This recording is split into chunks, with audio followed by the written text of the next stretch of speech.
کہ نہ کوئی ڈیل نہ کوئی سرنڈر، یہ آزادی یا موت کی جنگ ہے، اور میں کسی صورت بھی اس جنگ کے اندر سرنڈر نہیں کروں گا۔ میں آپ کو ایک بات بتاؤں، مجھے نا اکثر دوست ہمارے ساتھ جو مسلسل رابطے میں رہتے ہیں صحافی، اور وہ بھی عمران خان کے لیے کوشش کر رہے ہیں، ایک دو نے مجھے یہ کہا کہ یہ پہلے کی بات ہے، کافی مہینے پہلے کی بات ہے، جب یہ سلسلہ شروع ہوا عمران خان سے ملاقاتوں کا اور ڈیل کا، تو انہوں نے کہا جی کہ ڈیل اب موجود نہیں ہے، نہیں تو کب کا خان صاحب جو ہیں اس کو مان چکے ہوتے ہیں۔ دیکھیں، میں اس بات کو ماننے کو تیار نہیں ہوں کہ عمران خان ڈیل کی تلاش میں ہیں۔ عمران خان کے پاس نا اتنی دفعہ موقع آئے، اتنے سارے مواقع موجود تھے، حکومت قربان کر دی لیکن سرنڈر نہیں کیا، پنجاب کی حکومت قربان کر دی، سرنڈر نہیں کیا، KPK کی حکومت قربان کر دی، مرکز کی حکومت قربان کر دی۔ عمران خان نے مرکز کی حکومت قربان کی تھی نا کہ ہم جنرل الیکشن میں جا رہے ہیں اور ہم کسی کو اقتدار نہیں لینے دیں گے۔ جنرل باجوہ کو اقتدار اس کی کوشش تھی کہ ایکسٹینشن مل جائے، لیکن عمران خان نے انکار کر دیا۔ عمران خان نے اپنے ہاتھوں سے جس حکومت کو قربان کیا ہو، وہ کیوں کسی ڈیل کی تلاش میں ہوگا؟ وہ کسی ڈیل کی تلاش میں نہیں ہے، یہ صرف ایک پروپیگنڈا ہے، اور ڈیل اور نہ ہی سرنڈر، صرف آزادی یا موت، یہ عمران خان کا نعرہ ہے۔ دوستوں، میں آپ کو یہ بھی خبر دوں کہ اڈالہ جیل میں ملاقات کا جی کل دن ہے۔ دیکھنا یہ ہوگا کہ ایک فہرست جو بھیجی گئی ہے، بیرسٹر گوہر، سلمان اکرم راجہ، 6 رہنماؤں کے نام شامل ہیں، بابر اعوان، لطیف کھوسہ، حامد خان، انتظار پنجوتا، اور یہ ملاقات کریں گے۔ ان میں سے صرف مجھے لگتا ہے یہ ہے کہ صرف انتظار پنجوتا جو قابل بھروسہ شخصیت ہے، باقی سب تو آپ دیکھ لیں، بیرسٹر گوہر نکما اور یہ کہا جائے کہ پراکسی بالکل بھی غلط نہیں ہے۔ سلمان اکرم راجہ صاحب کی باتیں میں آپ کو آگے جا کر سناتا ہوں، اور سلمان اکرم راجہ جن کے بارے میں تنقید میں نے کرنا شروع کی تو کچھ لوگ خلاف ہو گئے، لیکن آج علیمہ خان نے کیا کہا اور پھر سلمان اکرم راجہ نے علیمہ خان کو کیا کہا ہے وہ بھی آپ کو بتاتے ہیں۔ اب سوال یہ ہے کہ کیا ملاقات ہوگی؟ ملاقات نہیں ہوگی، ہمیشہ کی طرح روک لیا جائے گا، لیڈرشپ غائب ہوگی، لیڈرشپ پہنچے گی نہیں، یہ تصویریں بنائیں گے، کہیں گے ہم آئے تھے اور ہم جا رہے ہیں، دروازے نہیں کھلے، اور یہی اب تماشا جو ہے وہ اسی طرح لگا رہے گا۔ اور پھر سنیں سلمان اکرم راجہ نے کس طرح سے لعنت بھیجی ہے، یہ سنیں ذرا۔ کسی عہدے کی کسی کو خواہش نہیں ہوئی، کم از کم مجھے کوئی خواہش نہیں تھی۔ یہ عہدہ مجھ پر تھوپا گیا ہے۔ میں نے خان صاحب سے 10 دفعہ کہا تھا کہ میں یہ عہدہ نہیں لینا چاہتا۔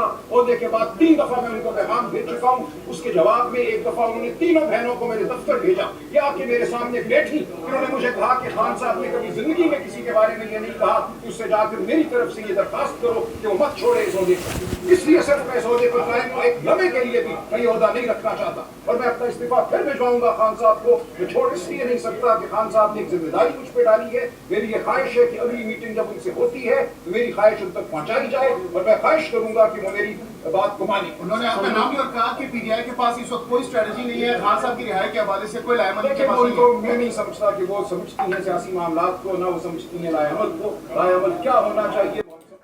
اچھا، وہ نہیں سمجھتی، تمہارے جیسے لوگ سمجھتے ہیں۔ طالبہ یہاں پہ کیا ہے کہ عمران خان کی رہائی کے لیے تحریک چلاؤ۔ سیاست کیا ہوتی ہے؟ 3 سالوں میں تو ہم سیاست ہی دیکھ رہے ہیں، آپ کے چہرے دیکھ رہے ہیں، پر نور چہرے دیکھ رہے ہیں، آپ کی حکمت عملی کو دیکھ رہے ہیں۔ اگر یہ عہدہ اتنا ہی تمہارے اوپر وزن ڈال رہا ہے تو چھوڑ دو میرے بھائی، چونکہ یہ صرف معاملہ عمران خان کے بہنوں کا نہیں ہے، یہ پاکستان کی عوام کا معاملہ ہے، جمہوریت کا معاملہ ہے، تاریخ کا معاملہ ہے، اس وطن عزیز کا معاملہ ہے، اس سرزمین کا معاملہ ہے۔ یہ آزادی سر اس طرح نہیں ملی، 200 سال لگے پاکستان کو بننے میں۔ لوگ کہتے ہیں کہ 7 سالوں میں پاکستان بنا، 200 سال لگے۔ 1857 سے پہلے یہ سلسلہ شروع ہو گیا، جب پہلی دفعہ کسی نے گوروں کے خلاف آزادی کا نعرہ بلند کیا تھا، اسی دن پاکستان کی بنیاد رکھی گئی۔ آج پاکستان کے اندر ایک ماحول ہے گھٹن کا، اس گھٹن کے ماحول سے نکلنا ہے کہ نہیں نکلنا؟ لوگوں کو یہاں پہ اپنا پڑا ہوا کہ جناب میرا تو دل نہیں کر رہا تھا، میں تو یہاں پہ ٹہلتا آ گیا۔ خان صاحب نے ریکویسٹ کی، خوش نصیب ہوگا اگر تمہیں عمران خان نے کہا کہ جاؤ جا کر تحریک کو لیڈ کرو۔ عمران خان کے احسانات ہیں سر اس قوم کے اوپر بھی اور ان لوگوں کے اوپر بھی، جنہیں کوئی نہیں جانتا تھا، آج انہیں پوری دنیا جانتی ہے۔ آپ ایک لمحے کے لیے تصور کریں کہ سہیل افریدی کو اگر یہ عہدہ نہ ملتا، آپ جانتے تھے کہ سہیل افریدی کون ہے؟ کون ورکر ہے سہیل افریدی؟ آپ جانتے تھے کہ علی امین گھنڈا پور کون ہے؟ کوئی نہیں جانتا تھا۔ آپ جانتے تھے کہ یہ 300 کو جن کو ووٹ دیا آج بھی قوم نہیں جانتی۔ ہاں، یہ ضرور جان گئی ہے کہ ان کی اصلیت کیا ہے، یہ ضرور جان گئی ہے، لیکن یہاں پر ہمیں بتایا جاتا ہے کہ ہم عہدے کی ہمیں کوئی لالچ نہیں۔ چھوڑو یار اس عہدے کو، اگر جنرل سیکرٹری کا یار ایک بڑا عہدہ ہوتا ہے، وہ ایک کوارڈینیشن کا کام کر رہا ہوتا ہے between the party, between the leadership اور عوام، لیکن یہاں پر صرف بہنوں کے ساتھ اٹیچ ہو کر اور ان کی بات کو دہرا کر آپ کہیں گے کہ سیاسی معاملات کا نہیں پتا۔ بھائی تمہیں پتا نا، تم تو احتجاج مٹیریل نہیں ہو، کوشش کرو 3 برسوں میں کوشش نہیں ہوئی. ہاں کوشش یہ ہوئی کہ ہم نے بچنا کیسے ہے اور وہ بچ رہے ہیں. یہ جو کارنامے ہیں عدالتوں کے, یا تو آپ کیسز لڑ رہے ہیں. اب مجھے کل کسی دوست نے بتایا کہ 1 ارب کے قریب فیس لے چکے ہیں سلمان صفدر صاحب. بالکل جی, ایک پروفیشنل وکیل ہے وہ لے گا, لیکن سوال یہ پیدا ہوتا ہے کہ نتیجہ کیا نکلا. ایک پوری پلٹون آپ کے پاس موجود تھی وکلا کی, اس کے باوجود Latif Khosa is there, Babar Awan is there, یہ جتنے بھی بڑے بڑے نام ہیں, سلمانہ کمراجہ از دیئر, اس کے باوجود سلمان صفدر کو اتنی فیس دینے کی ضرورت کیوں محسوس ہوئی؟ یہ کوئی دہاڑی کی اپرچونٹی تو نہیں ہے کہ سارے دہاڑی لگا رہے ہیں. اور یہ اتنے بدبخت لوگ ہیں, آئی ایم ریئلی سوری میں یہ الفاظ استعمال کر رہا ہوں, لیکن مجھے یہ کہنے دیں کہ پاکستان کے اندر یہ جتنے بھی لوگ ہیں تحریک انصاف کے اندر, خان صاحب کے پاس لسٹیں نام گئے, ان لوگوں نے ان لسٹوں میں نام ڈلوانے کے لیے پیسے بنائے, جن کو ٹکٹیں ملی اس کے اوپر بھی پیسے بنائے, جن لوگوں کے نام ڈلوانے کے لیے کوششیں ہوتی رہی انہوں نے بھی پیسے بنوائے. یہ وہ لوگ تھے جو عمران خان کے ساتھ تصویر کھنچوانے کے بھی پیسے بناتے رہے. میں بہت سارے ایسے صحافیوں کو پاکستان میں اور پاکستان سے باہر جانتا ہوں جو سٹیج پر جانے کے بھی پیسے لیتے ہیں تحریک انصاف سے. یار یہ کوئی تحریک انصاف اور عمران خان کی جماعت جو ہے وہ لوٹ کا مال تو نہیں ہے جسے تم استعمال کرتے ہو اور استعمال کرنے کے بعد جو ہے پھر ایک اپرچونٹی کریٹ کرتے ہو. تو یہ اس وقت تحریک انصاف کو تمام لوگ استعمال کریں. اتنی بڑی سیاسی جماعت کے اندر اتنے زیادہ وکیل, کسی سیاسی جماعت میں آپ کو ایسے وکیل نہیں ملیں گے. ایک فاروق چنائک پوری سیاسی جماعت میں موجود ہے پیپلز پارٹی میں, جو سیاہ سفید کا ذمہ دار ہے زرداری کے. یہاں پہ اتنے سارے چہرے تھے. آپ کو پتہ ہے کہ یہ بابر اعوان کتنی فیس لیتا ہے؟ کروڑوں میں فیس ہے اس کی بابر اعوان کی, لیکن عمران خان کا کیس جو ہے وہ لڑ نہیں سکتا, قابلیت نہیں ہے. پھر چھوڑ دو ایسے جو وکالت کا جو تم نے اپنے اوپر لبادہ اوڑا ہوا ہے, تو اتنی فیسز دینے کی ضرورت کیوں محسوس ہے؟ آپ دیکھیں اس کا نتیجہ کیا نکلا. ہم مانتے ہیں سسٹم کمپرومائز ہے, ہم مانتے ہیں کہ سسٹم آپ کے خلاف ہے, ہم مانتے ہیں کہ طاقتور آپ کے خلاف سب کچھ کر رہے ہیں, لیکن ڈوگر کوڈ کے کارنامے جو ہے وہ بھی میں آپ کو بتاتا ہوں. لیکن اس کے باوجود آپ کی ایفرٹس کہاں ہیں؟ آپ ناراض ہو کے گھر بیٹھ جاتے ہیں, میں تحریک نہیں چلا رہا جی, مجھے اس نے ایسا کیوں کہا. تحریکیں ایسی نہیں چلتی سرکار, آپ گھر ہی بیٹھ جائیں. اور دوستو اب ڈوگر کوڈ کے کارنامے بھی سن لیں. اسلام آباد ہائی کورٹ کے چیف جسٹس سرفراز ڈوگر سمیت 3 ججز پر مشتمل لارجر بینچ نے 24 مارچ 2025 کو عمران خان سے ملاقات کا میکینزم طے کیا. حکم دیا کہ ہفتے میں 2 روز منگل اور جمعرات کو عمران خان سے ملاقات کروائی جائے گی. اڈیالہ جیل کے سپرنٹینڈنٹ بھی روسٹر پر موجود تھے. جسٹس سرفراز ڈوگر نے ان سے مخاطب ہوتے ہوئے کہا کہ اب ہم دیکھتے ہیں کہ ہمارے آرڈر پر عمل درآمد کیسے نہیں ہوتا. لسٹ بھجوائی جاتی ہے لیکن ملاقات نہیں ہوتی. تو کیا آپ اپنی ہی عدالت میں اپنے ہی خلاف کوئی کیس چلائیں گے؟ کیونکہ آپ تو انہیں عدالت کے کیسز بھی نہیں لگاتے. سپرنٹینڈنٹ آتا ہے کہتا ہے کہ جناب بہنیں پہنچتی نہیں, پہنچیں گی ملاقات کروا دیں گے. پیچھے 600 آپ نے ناکے لگائے ہوتے ہیں اور افراد کو کھڑا کیا ہوتا ہے اور وہ روک لیتے ہیں اور وہ کہتے ہیں کہ جناب آتے تو ہم ملاقات کرواتے, لیکن یہ پہنچ بھی جائیں تو ان کی ملاقات نہیں کروائی جاتی. 24 مارچ 2025 کے فیصلے پر عمل درآمد نہ ہونے پر اڈیالہ کے سپرنٹینڈنٹ کے خلاف توہین عدالت کی درخواستیں دائر ہوتی ہیں, لیکن اس کے اوپر بھی سماعت نہیں ہوئی اور عدالتی احکامات کے باوجود یہ ملاقاتیں عمران خان سے نہیں کروائی جا رہی. اب وکیل خالد یوسف جو ہے نا, مجھے آپ یقین کریں اس نوجوان کے اوپر جب whenever I watch him his videos, آپ یقین کریں ایک تکلیف بھی ہوتی ہے, اور پھر اس نظام کو جس طرح سے استعمال کیا جا رہا ہے وہ بھی منظر ہمارے سامنے ہوتا ہے. خالد یوسف جو بھائی ہمارا ہے وہ پہنچ جاتا ہے, خط لکھتا ہے, 5 گھنٹے اس کو بٹھایا جاتا ہے, لیکن اس کے باوجود عمران خان کے دستخط نہیں کروائے جاتے.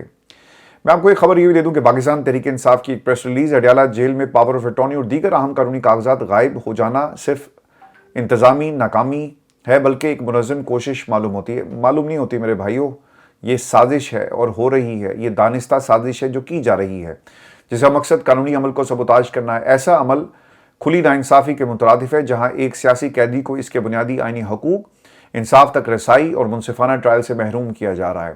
سپریم کورٹ میں اپیل کے لیے محدود وقت کے باوجود اس قسم کی تاخیر انتہائی تشویشناک ہے. اس سے شکوک و شبہات مزید گہرے ہوتے ہیں. آپ نے تو اسے سسپیشس کا لفظ استعمال کیا کہ ایسا ہے, یہ سب کچھ ہی عمران خان کو روکنے کے لیے ہو رہا ہے. میرا نہیں خیال کہ اس میں کسی اور کو جو ہے وہ اب کسی قسم کا شک ہونا چاہیے. اور پھر شیر افضل مرور صاحب جو ہیں وہ خیر بہنوں کے حوالے سے کافی زیادہ زہر اگلتے رہے, لیکن آج انہوں نے ہاں میں ہاں ملائی. شیر افضل مرور یہ کہتے ہیں کہ میں واضح اعلان کرتا ہوں کہ اس وقت درست اور حقیقی راستہ سے علیمہ خانم دکھا رہی ہیں. باقی سب عوام کی ٹرک کی بتی کے پیچھے لگاتے ہیں. اصل کام یہ ہے کہ دھرنے دیے جائیں, اڈیالہ جیل کا رخ کیا جائے, عوامی طاقت کا بھرپور مظاہرہ کیا جائے. مگر افسوس کہ پی ٹی آئی کی موجودہ قیادت وہ سب کچھ نہیں کر رہی. لیگل ٹیم کی کارکردگی یہ ہے کہ 1 ارب روپے لے لیے گئے مگر نتیجہ صفر ہے. خان آج بھی جیل میں ہے. یہ کام کوئی عام وکیل بھی بہت کم رقم میں کر دیتا, دشمن وکیل بھی شاید مفت کر دیتا. اگر 1 ارب لے کر بھی خان کو نہ نکالا جا سکا تو واضح ہے کہ خان کی رہائی عدالتوں سے نہیں, عوامی طاقت اور حقیقی تحریک سے ہوگی. مگر افسوس قیادت کو سب معلوم ہے اور پھر بھی نہ تحریک کا اعلان اور نہ ہی کوئی عملی جدوجہد. دیکھیں گے ایک اپرچونٹی کی تلاش میں بندہ, باتیں وہ ٹھیک کر رہا ہے لیکن اپرچونٹی کیا ہے کہ تنقید ہونا شروع ہوگی مین قیادت کے اوپر. لہٰذا اب میں اپنی انٹری مارتا ہوں. لوگ کہیں گے دیکھا شیر افضل مروت جو ہے وہ ٹھیک باتیں کر رہا ہے. تو ویل پلیڈ شیر افضل مروت. لیکن پاکستان کی عوام جو ہے وہ اتنی اب بیوقوف نہیں ہے کہ وہ بار بار آپ جیسے لوگوں کے بہکاوے میں آئے گی. آپ لوگ کیا ہیں؟ پاکستان کی عوام جو ہے بھرپور طریقے سے آپ کو جان چکی ہے, آپ کو بلکہ مان بھی چکی ہے کہ آپ تمام لوگ کتنی بڑی پراکسی ہیں. اور دوستوں میں آپ کو ایک خبر یہ بھی دوں کہ پاکستان تحریک انصاف کی مین قیادت کے حوالے سے اس وقت سوشل میڈیا پہ سخت تنقید کی جا رہی ہے. آپ دیکھیں کہ بہت ساری تصویریں شیئر ہو رہی ہیں, ان میں لوگوں کے چہروں کے اوپر ٹیپ لگی ہوئی ہے جس میں حلیم عادل شیخ ہیں, مینا خان افریدی, علامہ راجہ ناصر عباس, شاہد خٹک, یہ تمام لوگ جو اس وقت آپ کو تحریک لیڈ کرتے ہوئے جتنے بھی تحریک کے چہرے ہیں وہ آپ کو نظر آ رہے ہیں. تحریک تو خیر نہیں بلکہ اپنی بقا کی جنگ جو لڑ رہے ہیں اس وقت. اور لوگوں نے اب ان کے میمز بنانا شروع کر دیے. بعض لوگ تو یہ کہہ رہے ہیں کہ یہ جو مردان جلسہ ہے اس کا مکمل طور پہ بائیک آؤٹ کیا جائے گا اور ہم نہیں چاہیں گے. بعض لوگوں نے یہ بھی کہا کہ ہم جو ٹماٹر اور گندے انڈے جو ہیں وہ اپنے ساتھ لے کر جائیں گے. اچھا, ایک اور جو تنقید اس میں ہوئی اور سہیل افریدی کے حوالے سے, اور انہوں نے کہا جی کہ اس دفعہ ہم عشق عمران میں مارے جائیں گے. مجھے تو یہ اب ڈائلاگ ہی لگتے ہیں کیونکہ حقیقت میں عملی طور پر کوئی آپ کو کسی لیول پر کچھ ہوتا ہوا نظر نہیں آ رہا. اور پاکستان تحریک انصاف کی قیادت کے خلاف جو ہے اب لوگ اپنی رائے کا اظہار کریں. یہ ہونا ہی تھا, 1-2 دن کا معاملہ نہیں تھا کہ آپ 1 دن ٹالیں گے, 2 دن ٹالیں گے. لوگوں نے تنقید کرنی تھی اور اب اس وقت زبردست قسم کی تنقید جو ہے اس وقت سامنا کرنا پڑ رہا ہے پاکستان تحریک انصاف کی اس قیادت کو جو عمران خان کا نام لے کر اقتدار میں KPK میں آ گئے اور انہیں عہدے بھی مل گئے, لیکن عمران خان کی تحریک رہائی تحریک کے لیے کچھ نہیں کر رہے. اور اس 12 کروڑ پاکستانیوں کا یہ معاملہ ہے اور انہیں کس طرح سے کچلا جا رہا ہے. محمد زبیر صاحب بہت زیادہ ووکل ہیں. یہ جنرل باجوہ سے ملتے رہے اور نواز شریف کے لیے ایک طرح سے ڈیل حاصل کرتے رہے. حالات بدل گئے, وقت بدل گئے اور آج یہ پاکستان کے ایک بہت بڑے خیر خواہ کے طور پر سامنے آئے. مجھے ایک ایسی شخصیات ہمیشہ, میں چونکہ سیاست ہے نا سر, لوگ اپنا ماضی ریکنسٹرکٹ کر لیتے ہیں حقیقی زندگی میں, تو یہ تو خیر سیاست ہے تو خیر, لیکن جو باتیں وہ کر رہے ہیں وہ بھی درست ہیں. وہ یہ کہتے ہیں کہ ڈیزل کی قیمت میں 185 ارب کا اضافہ, 185 روپے کا اضافہ. سب کو پتا ہے کہ صرف 30% ڈیزل امپورٹ ہوتا ہے جبکہ 70% مقامی طور پر ریفائن ہوتا ہے. 70% ڈیزل کا تیل کی عالمی قیمتوں سے کوئی تعلق نہیں ہے. آپ نے ظلم کرتے ہوئے 70% ڈیزل جو یہاں ریفائن ہوتا ہے اس پر بھی انٹرنیشنل آئل پرائسز کا امپیکٹ ڈال دیا. دیکھیں یہ کر کیا رہے ہیں, انہوں نے ریفائنریز کو, اور جو پرائیویٹ ریفائنریز ہیں یا پھر ان کے اپنے لوگ ہیں, ان کو نواز رہے ہیں. جب بھی دنیا میں کوئی بحران آئے گا حکومتیں اپنے لوگوں کو ریلیف دیتی ہیں. آپ نے کبھی سنا کہ کیئر اسٹارمر کی کوئی شوگر مل ہے؟ کبھی سنا ہے آپ نے؟ کبھی آپ نے سنا کہ ان کے اپنے کارخانے ہیں؟ آپ نے نہیں سنا ہوگا. کبھی آپ نے سنا کہ برطانیہ کے اندر کسی, خیر ڈونلڈ ٹرمپ کے تو بہت سارے بزنسز ہیں جس میں وہ فائدہ بھی حاصل کر رہا ہے, جیسا کہ اس کے بیٹے نے ایک کمپنی کو ڈرون بنانے کا ٹھیکہ بھی دیا. آپ نے برطانیہ میں یہ باتیں نہیں سنی ہوں گی کہ ان کے بزنسز, ان کے کارخانے چلتے رہے ہیں, کیونکہ یہ اخلاقی طور پر جو موریلٹیز ہیں اگر اس پرنسپل کے اوپر بھی رکھ کے اس کو دیکھا جائے یہ غلط ہے. جب آپ اقتدار میں ہوتے ہیں آپ پالیسیز ایسی بنائیں گے جس کا فائدہ آپ کے گھر کو ہوگا, آپ کی انڈسٹری کو ہوگا, تو یہ بات کسی طرح بھی ایکسیپٹیبل ہی نہیں ہے. یہاں کی ڈیموکریسی کو معلوم ہے لیکن پاکستان میں یہ معلوم نہیں ہے.